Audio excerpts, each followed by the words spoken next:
Hey, what's up everyone? Hope you are all well and welcome to the Combat Ready HQ. And I'm Craig, a former British Army soldier, and today I'm just going to be talking to you about how you can join the British Army. I get this question actually quite a bit and it pops up in the comment section or through email or on my Instagram. So I thought I'd just do a short video on how you could join or get more information on trades, regiments you want to join, possibly join, and sort of like fitness standards, any sort of formal qualifications that you're going to need.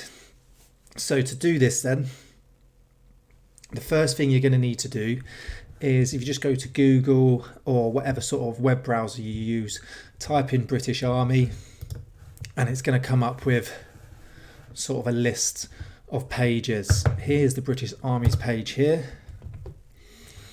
And then it's going to bring you to this. So the first thing you could do is you could go into the careers office and speak to a recruiter, or you might want to do a little bit of research first. If you're going to do a bit of research first, then you can come over to this website. You can then have a look at what we do, who are we, where are we, so you can have a look, where they're currently serving on exercises, operations, where there's postings, where they're looking to go in the future. And there's a lot of modernisation going on, by the way, at the minute. It's an exciting time to join. Any sort of standard news and events, people and careers, and sort of equipment that we are using and looking to use in the future. Look, you've got reconnaissance, logistics. You can do so much research here. If you wanted to get into sort of reconnaissance, I was an armoured recce commander in the Household Cavalry.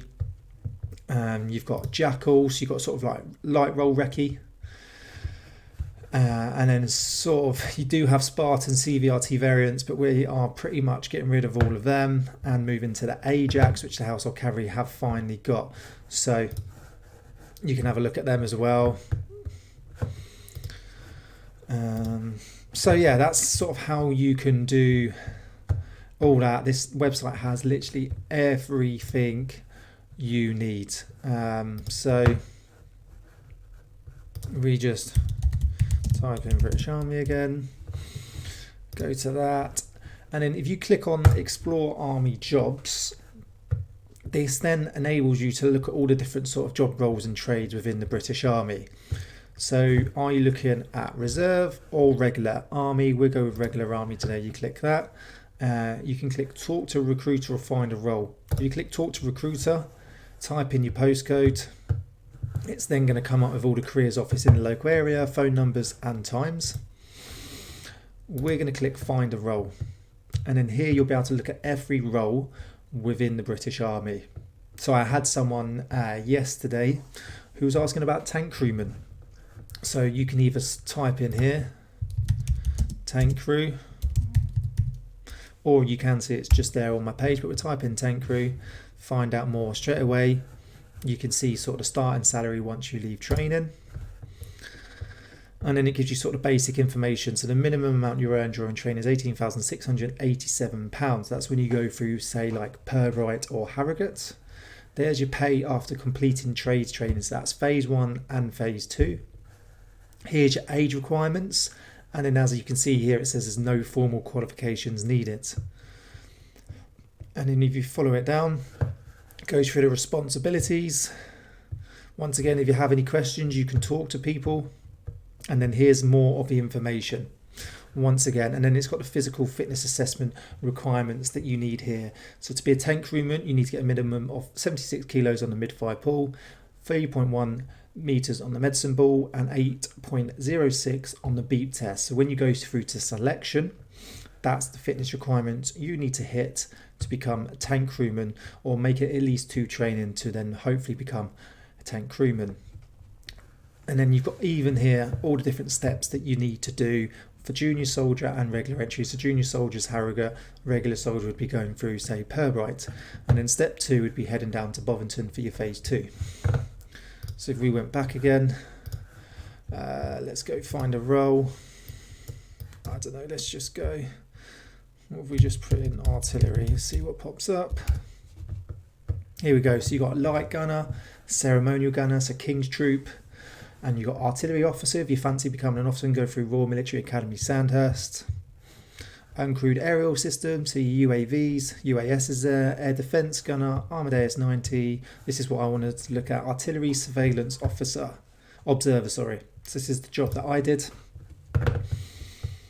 Once again, minimum salary is the same going through training. Starting salary is pretty much the same, age requirement same, and no formal qualifications needed.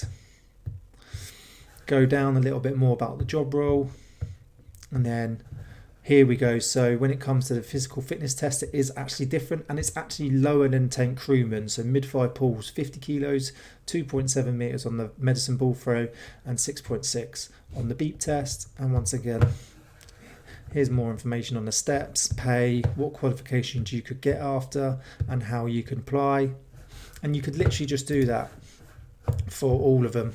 You could just clear search, and there's 101 roles that you could go through, 20 featured roles. So you could literally go all the way down, infantry soldier, all the way down, and have a look through and see which one is the best for you. Here you go, paratrooper if you want to join a parachute regiment. So it's pretty basic on how you can find out the information. I definitely highly recommend doing as much research as you can. Spend a bit of time on your computer or your phone going through this website, especially if you're unsure on a role that you want to join, or that you might think, oh, I'll be interested in that, and then you read up and you go, actually maybe that's not suited to me. You might find a whole load of roles that you've never even heard of. I remember when I joined the army, I didn't know every single role. I only knew of a few, and that's just through talking through people, and back then you didn't really have as much online, so there wasn't as much information. If you do want to apply, then all you can do is go to recruiting centre. So look, here's all the ones in Newcastle, say London,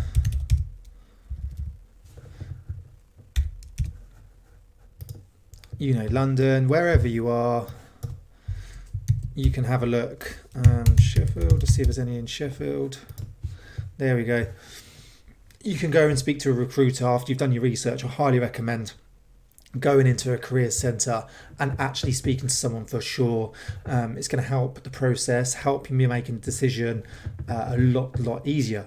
And then you can apply, you can speak to them about applying, or you can go to the portal. So what you'd have to do is you have to register, make an account, and then everything is done through the candidate portal.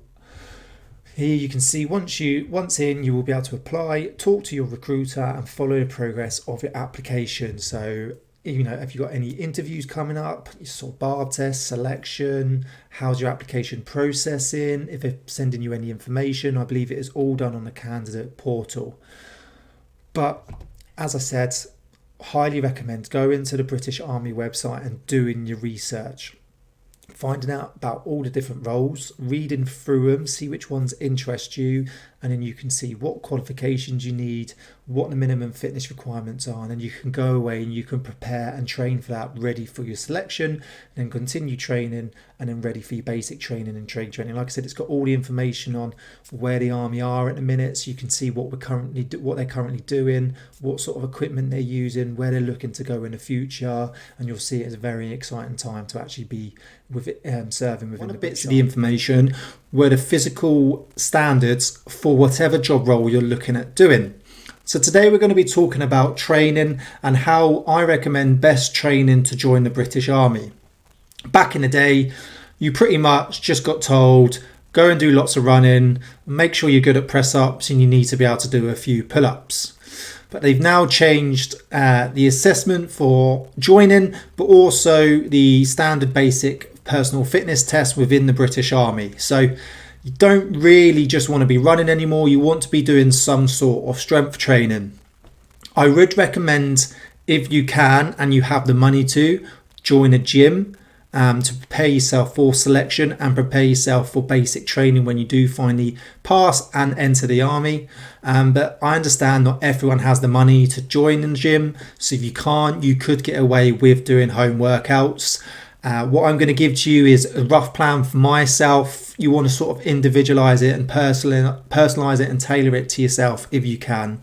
But for myself, I would recommend you want a mixture of running, so cardio training, along with strength and weight training, along with some body weight training as well. And if you can, get on a spin bike or a bike, get out swimming. So to start off then, we want to be doing some sort of assessments. Typical assessments out there is obviously the 2K run, because that's what we do within the military. You could do a 5K run to see what your current 5K time is. You could do, say, 1 rep max or 3 rep max on certain exercises such as deadlift, squat, overhead press. You can then do some shuttles over time. You could do a 5-minute run to help sort of tailor your run times. You could do a beep test. You could do how many push-ups or pull-ups could I do within a minute or 2 minutes if you don't have the gym equipment. So come up with some sort of test. I would recommend, if you can, say 2K run, 5K run, and then 1 or say 3 rep max on squat, deadlift, overhead press. See how many pull-ups you can do and how many push-ups you can do in a minute. Once you've got those numbers, you've got a base, you know where you're starting at, you can then go into the program. But breaking it down for myself then, so we want to sort of build a bit of a foundation. Week 1, I would look at maybe sort of 3 strength training sessions along with 1 cardio session. So we could do like a split of push, pull, legs with a nice easy run. So push, I mean sort of pushing movements, so that's sort of shoulder and chest. So we can incorporate some overhead press, bench press, push-ups. Then you've got a pull, so pull-ups, lat pull down, bent over row.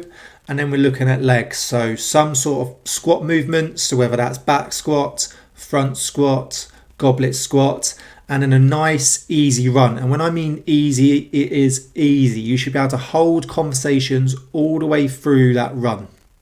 Week 2 then would look very similar to week 1, just once again, 3 strength exercise like sessions along with a nice easy run. Once again using the split of push, pull and legs. We can then move into say week 3 and you could start increasing the sort of weight and lowering the reps now. So going into more strength training, and then I'd most probably speed up this run. So I'd get to some more of a steady state run in. So we're looking at around 6 to 7 on the RPE. You could maybe get off sentences. You wouldn't be able to hold full conversations on this run. So we're looking at push, pull, legs again with higher weight, lower reps. So maybe around 4 to 6 reps.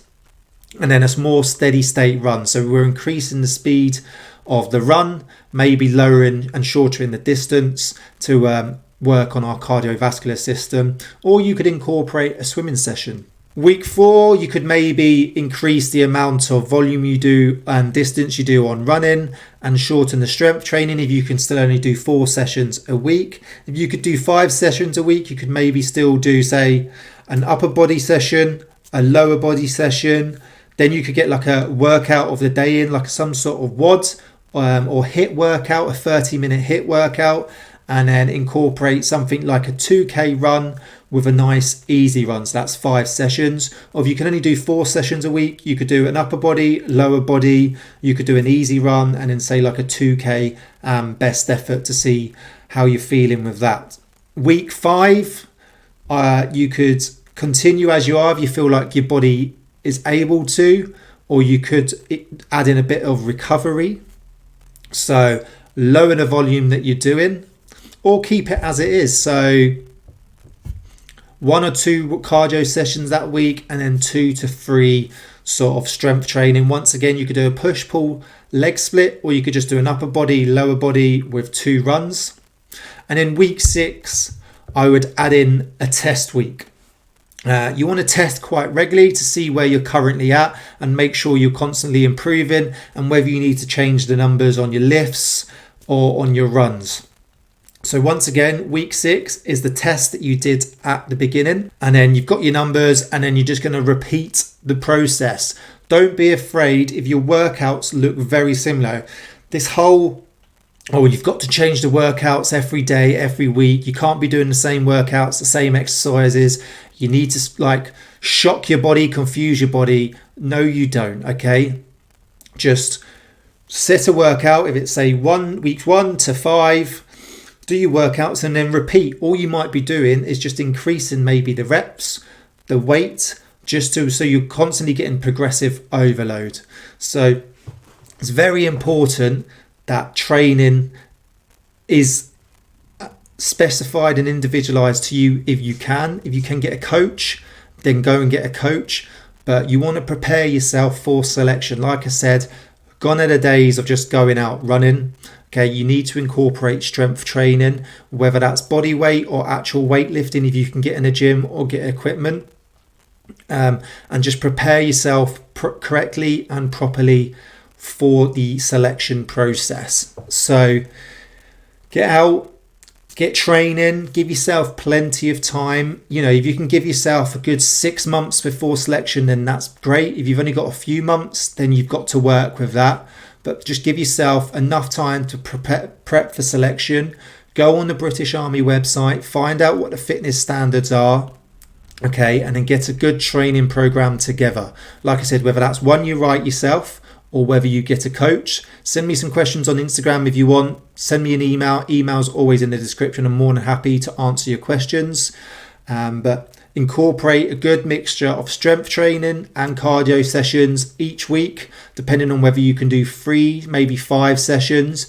It's all about training as little as possible, but trying to get maximum training. So don't have to train 6 to 7 times a week. If you can get away with training 3 to 4 times a week, then train 3-4 times a week. If that's only 2 strength sessions and 1 cardio, say 1 run a week, and you can get away with that and you're progressing and you're getting towards your goal, then that's all you need to do.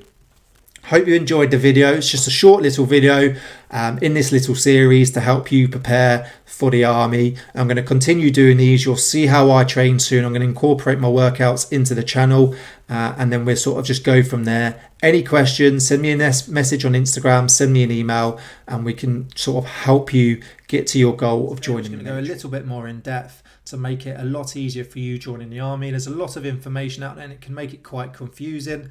So I'm trying to keep it as simple as possible. Part 1 is basically heading over to the British Army website, researching your role and where you can apply. Part 2 is the physical training. I put up a little training program of how I would train. So if you're unsure on that, then go and check out part 2. Today we're just sort of going to put it together and hopefully this is going to make your application process and your training a lot easier for you. You've gone and found a role that you want to do, you've put the application in and you've started your physical training. Next then, continuing that physical training and continuing that research. It never stops, especially the physical training. So once you've got that role and you've applied, you now want to do even more research within that role. What we want you to do is find out where they are currently based, okay? Where are they within the UK or possibly overseas? Where have they been based or posted in the past? What sort of operations have they been a part of? Overseas exercises? What sort of kit and equipment do they use? Are you looking at a tank regiment? Or what tanks are they use? The Challenger? Are you looking at armoured reconnaissance? They've just gone from CVRT to Ajax. Are you looking at just light role infantry? So what weapon systems are they currently using? And then you want to figure out your why. Why do you want to join the British Army? And why do you want to join this regiment, this corps, this role? Because they're going to ask you these questions at selection. Also, start learning about their history, their battle honours, where they've been, what they've done, say maybe part of World War One, part World War Two, Falklands, Korean War, the First Gulf War, and recently Afghanistan and Iraq. Have they ever been out to Estonia? Find out as much information as possible, because when you go to your interview on selection, it's going to show to them that you're interested, you're keen, and you've done your research. But it's also going to reinforce your reason to yourself of why you want to join this trade. And then, like I said, physical training never stops. You constantly want to train. It's about training as little as possible, but trying to train as hard as possible to get maximum wins and maximum progress. So continually train, and then about a week before you can die down the training for selection, and then hopefully you'll peak and you'll be ready for selection. You'll get the best roles as possible. Going through selection then is just remember that you want to be on the ball all the time. As soon as you get off that coach, off that train, or get picked up by the instructors, you are constantly being assessed. Throughout the whole time, you're constantly assessed. So keep your mouth quiet, only talk when you're being spoken to or requested to. Always ask questions, give everything your maximum 100% of your ability, and then just do your absolute best through selection. Don't walk away from selection thinking you could do more. You get the grade at selection. You've also done the barb test. You've passed the barb test. I have done a video a few years ago on the barb test. So I'm going to do a new up-to-date one very soon, and we'll talk about how you can best train for the barb test. And you get a date for the army. You've done the barb test, you've done your application, and you've done selection. You want to continually train, okay? Never stop training. Training is so important. It's not about just passing selection. Remember, you've got to turn up to day one, week one of basic training, and you want to be as fit as possible.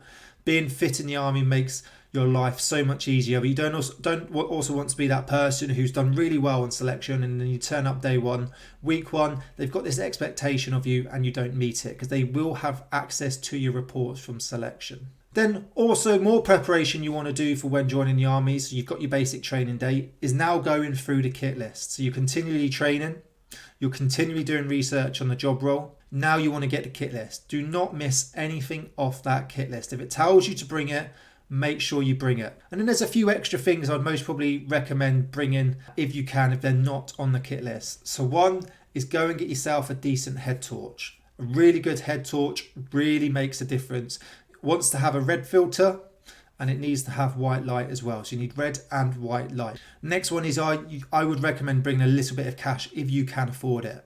If you can take around 50 to 80 pounds in cash, it's going to make your life easier in that little sort of week one where you've got to go and get a few extra bits if you haven't got them on first arrivals.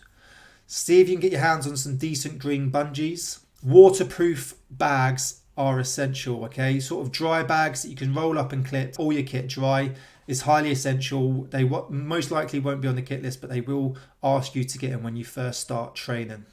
You won't need many civilian clothes, so don't take too many. Just take what it tells you you need. Do not take any more, because you will barely be using it. You'll be wearing your tracksuit or you'll be in uniform. Next is, it may say ironing board. Highly recommend investing a good bit of money in a good iron and a good ironing board. You're going to be ironing for hours each night and sometimes in the morning. So I highly recommend you get a very good iron. It's going to make your life a lot easier. Next one then, you will get issued some sort of gloves and a hat, but I highly recommend going out and buying a good sort of waterproof, windproof sort of hat. I put one up on the screen here that I used to use, and some good gloves. North Face is something I highly recommend for gloves. I've used them for years and years, and I think they're really good. Keeping your head and your hands warm and yourself warm when you're just sitting around doing nothing is so important. I would get some sort of stationery kit put together as well. So I would get some good decent black pens. You do everything in black pen. Some refillable pencils. You then need some sort of rubber, a ruler. Highlighters are absolutely brilliant throughout your career, so definitely get yourself some highlighters. All right, some permy pens, some small thin fine permy pens are brilliant as well. And then get yourself some makeup removal wipes as well. The little round ones, they come in seriously handy for wiping off any sort of permanent pen. So start getting a good bit of stationery kit together. You can get some mini sticky note sheets as well. Brilliant for your sort of best book and any other sort of documents that you're reading. If you want to sort of highlight certain pages, mini sticky notes is great so you can get to that page nice and quickly. So get yourself a good little stationery set put together. Then next, what you can start looking at for when you leave phase one, because phase one you'll be wearing all issued kit pretty much, is a decent set of running trainers, decent socks. The best ones now actually are Red On Socks by Coach Mike Chadwick. Go and check him out, check out his socks. They're the best socks that you can get on the market to date. And then that's pretty much it. It gets you nice and ready for phase one. So remember, do your research, keep training, get everything on the kit list, get those few extra bits, right? And then turn up for training, ready to win. And then what you can do is look out for part 4 on how to get through basic training and win at all costs. Hope you enjoyed the video. Remember to like, subscribe, turn notifications bell on, comment below what your thoughts are, what you want to see next, and I'll see you soon.